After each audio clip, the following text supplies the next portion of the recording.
Hello दोस्तों, ITC के बारे में बात करेंगे। डिविडेंड का उन्होंने अनाउंसमेंट किया है, लेकिन वीडियो में डिविडेंड और डिविडेंड डेट्स के बारे में भी बात करेंगे। क्वार्टर फोर के रिजल्ट्स आए थे, फाइनल रिजल्ट्स आए थे, उसके बाद टारगेट्स आए थे, इन दोनों के बारे में भी बात करेंगे। लेकिन शुरुआत डिविडेंड से करते हैं।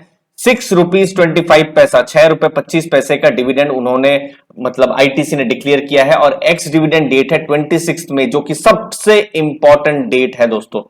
यहां मैं एक स्टेटमेंट देता हूं कि अगर आप 26 मई को स्टॉक खरीदते हैं आईटीसी का डिविडेंड के लिए, तो आप डिविडेंड के लिए एलिजिबल नहीं होंगे।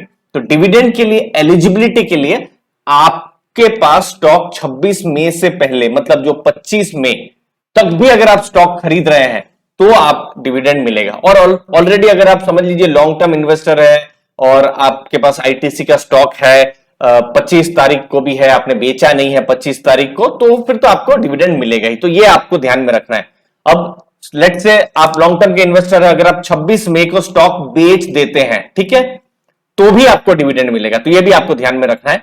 जनरली एक्स डिविडेंड डेट के दिन जो प्राइस जो है वो भी एडजस्ट हो जाता है। तो जो भी आईटीसी का प्राइस होगा तो वो भी अगले दिन ₹6.25 कम होके खुलेगा, तो वो एडजस्टमेंट हो जाता है। तो इसीलिए 26 मई से पहले आपके पास आईटीसी का शेयर होना चाहिए।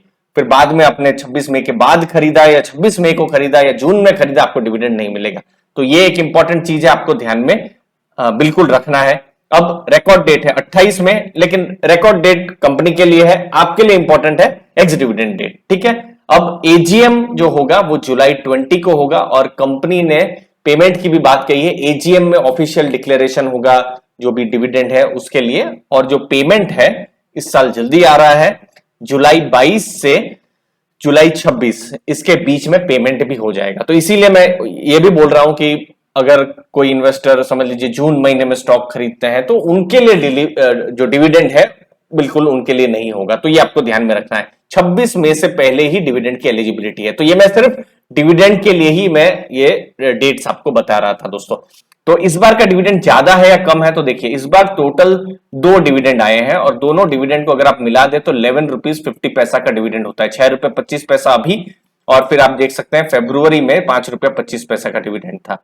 फिर फाइनेंशियल ईयर 21, मतलब ये जो कोविड वाला साल था, तो उस समय में भी आप देख सकते हैं ₹10.75 का डिविडेंड था। तो आप देख रहे हैं कि इस साल जो है डिविडेंड बढ़ा है। इनफैक्ट आप यहां पर देख सकते हैं जुलाई 2020 में, मतलब जब फाइनेंशियल ईयर 20 जब खत्म हुआ था, तो ₹10.15 का डिविडेंड था, फिर ₹5.75, फिर 2018 में आप देखिए ₹5.15 का।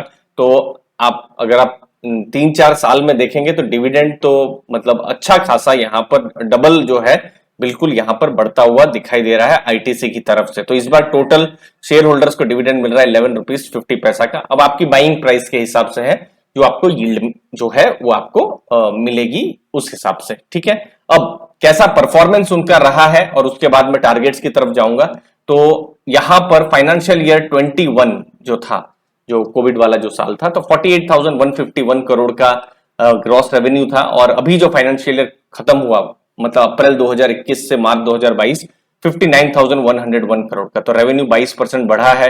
फिर एबिटा भी आप देखेंगे 22% यहां पर इंक्रीज हुए हैं। नेट प्रॉफिट, मतलब जो प्रॉफिट आफ्टर टैक्स है, 15,058 करोड़ हुए हैं, तो प्रॉफिट्स भी बढ़े हैं। पिछले साल जो है जो फाइनेंशियल ईयर था FY21, 13,000 करोड़ का प्रॉफिट था, तो प्रॉफिट्स भी बढ़े हैं। इनफैक्ट जो प्री कोविड लेवल के आसपास जो है प्रॉफिट आ गए हैं, अभी हम देख सकते हैं। अगर क्वार्टर फोर की अगर हम बात करें तो 4,191 करोड़ का प्रॉफिट हुआ है, जो कि पिछली बार जनवरी से मार्च 2021 में 3,748 करोड़ का। तो ऑलरेडी आप जितने भी पैरामीटर्स देखिए, gross revenue, EBITDA, profit before tax, profit after tax, वहां पर प्रॉफिट देखने को मिल रहा है। टारगेट्स कैसे रहे हैं, तो एचडीएफसी सिक्योरिटीज ने रिजल्ट्स के बाद 285 का टारगेट, आईसीआईसीआई डायरेक्ट ने 310, एक्सिस डायरेक्ट ने 295, मॉर्गन स्टैनली ने 293, उन्होंने टारगेट 276 से बढ़ाया है। जेफरीज ने 305, शेर खान ने 320। तो 6 टारगेट्स मिले हैं। ऐसा कोई जरूरी नहीं है उन्होंने जो टारगेट दिए वही आएंगे, लेकिन ब्रोकरेज ने अपनी रिसर्च की है और उसके आधार पर ये टारगेट दिए हैं। छोटा सा वीडियो था दोस्तों, मुझे उम्मीद है आपको वैल्यू मिली होगी। आपके समय के लिए बहुत बहुत धन्यवाद। वीडियो अच्छा लगा तो जरूर लाइक शेयर सब्सक्राइब कीजिएगा। थैंक यू वेरी मच दोस्तों।